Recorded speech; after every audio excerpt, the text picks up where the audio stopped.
एहसान साहब को घर के रास्ते में एक बैग मिला। उत्सुकतावश उसने रुपए से भरा बैग खोला। एहसान साहब जल्दी से घर पहुंचे। उनके चेहरे पे एक अनजाना डर उभर आया है। उनकी पत्नी रिया ने उनकी ओर देखा और कहा, आप ऐसे क्यों दिखते हो? क्या आप ठीक हो? एहसान साहब ने अपने माथे से पसीना पोंछा और कहा, मुझे गिलास पानी दो। क्या तुम्हारा शरीर ठीक है? सर्दी के बीच में आपको इस तरह पसीना क्यों आ रहा है? एहसान साहब ने पानी का गिलास खत्म किया और अपनी पत्नी से कहा, बेटे और बहू को यहाँ आने के लिए कहो। रिया ने अपने इकलौते बेटे राकेश और बहू को बुलाया। जब सब आए और एहसान साहब के सामने बैठ गए तो एहसान साहब ने उन्हें अपना काला बैग दिखाया और सभी से कहा, मुझे ये बैग घर के रास्ते में मिला। इतने रुपए देखकर सब चौंक गए। फिर लड़के ने कहा, आपका क्या मतलब है? हम खुद इन रुपयों का आनंद लेंगे। इतने दिनों बाद भगवान ने हमें देखा है। हमारी दुनिया में कोई कमी नहीं होगी। बहू बहुत खुश हुई और एहसान साहब से कहा, आप लोगों ने मुझे शादी में उतने गहने नहीं दिए। इस बार मुझे एक नया हार और झुमका बनाना है। एहसान साहब ने रुपए की थैली को अपने सीने से लगा लिया और कहा, सभी की उम्मीदें पूरी होंगी। अब आप सभी कमरे में जाइए। मिस्टर एहसान ने रुपए के बैग को अलमारी में रखा और कई बार चेक किया कि अलमारी का ताला ठीक से लगा है या नहीं। तब उनकी पत्नी जो उनके पास खड़ी थी कहने लगी, क्या हमें खुद इस पैसे का आनंद लेना चाहिए? मिस्टर एहसान ने अपनी पत्नी को कुछ नाराज आंखों से देखा और कहा कि मैं समझूंगा कि ये उचित है या नहीं। आपको इसके बारे में सोचने की जरूरत नहीं है। आप जाकर देखें कि क्या घर का दरवाजा ठीक से लॉक किया है या नहीं। एहसान साहब पूरी रात बिस्तर के किनारे लेटे रहे लेकिन सो नहीं सके। जब वो बिस्तर से उठकर कमरे से बाहर निकले तो उनकी बगल में पड़ी उनकी पत्नी ने कहा, क्या बात है, आप अभी रात को कहाँ जा रहे हो? एहसान साहब ने फिर कहा, चलो देखते हैं घर का दरवाजा ठीक से लगा है या नहीं। उनकी पत्नी ने फिर कहा, आप सो जाओ, मैंने दरवाजा ठीक से बंद कर दिया है।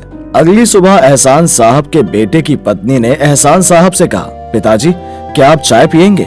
1 मिनट रुको, मैं आपकी चाय खुद बनाकर लाऊंगी आपके लिए। ये कहकर बहू वहाँ से चली गई। बेटे की पत्नी के मुंह से ऐसी बातें सुनकर एहसान साहब काफी हैरान रह गए। जिस बहू ने शादी के बाद से आज तक उन्हें 1 कप चाय नहीं दी, आज उसकी बहू चाय पिलाएगी। एहसान साहब को चाय का प्याला उठाते हुए उनके बेटे की पत्नी ने उनसे कहा, पिताजी हम अपने लिए एक फ्लैट खरीदना चाहते हैं। हम और कितने दिन लोगों के घर किराए पर रहेंगे? एहसान साहब ने चाय की चुस्की लेते हुए बुदबुदाया, ठीक है, देखते हैं क्या किया जा सकता है।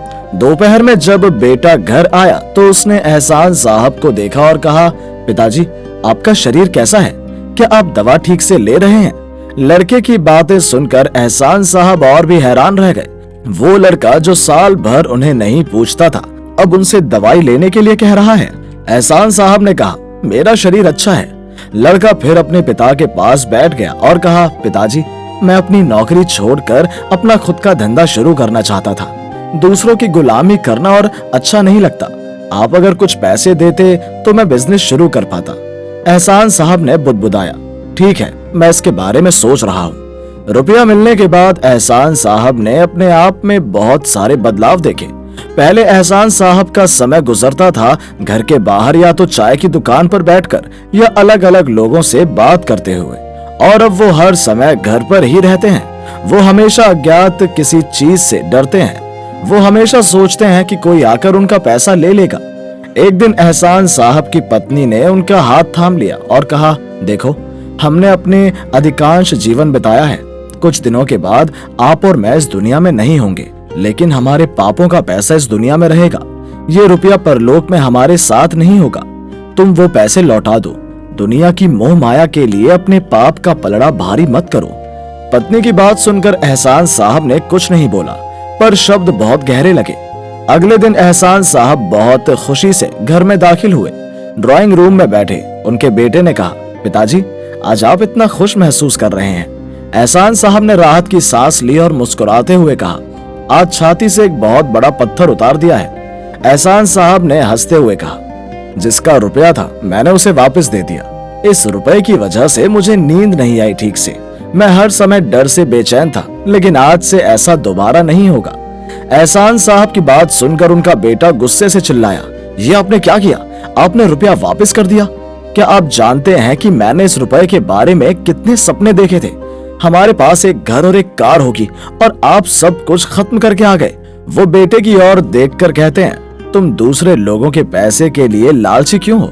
अपने सपनों को अपनी मेहनत की कमाई से भरना, दूसरे लोगों के पैसों से क्यों?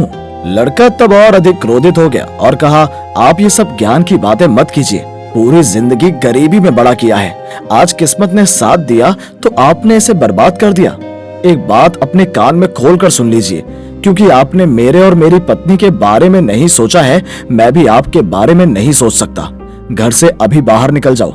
एहसान साहब बेटे की बात सुनकर अपनी बहू की आंखों में आंसू के साथ देखा और कहा, क्या तुम मुझे एक गिलास पानी नहीं दोगी?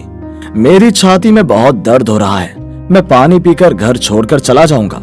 बहू ने पानी नहीं दिया और सामने से मुंह फेर कर चली गई। एहसान साहब अपनी स्त्री के साथ घर के बाहर आ गए। जब उनकी पत्नी रो रही थी, वो मुस्कुराए और अपनी पत्नी से कहा, देखा, मेरे बेटे ने मुझे मेरी ईमानदारी के लिए पुरस्कृत किया है।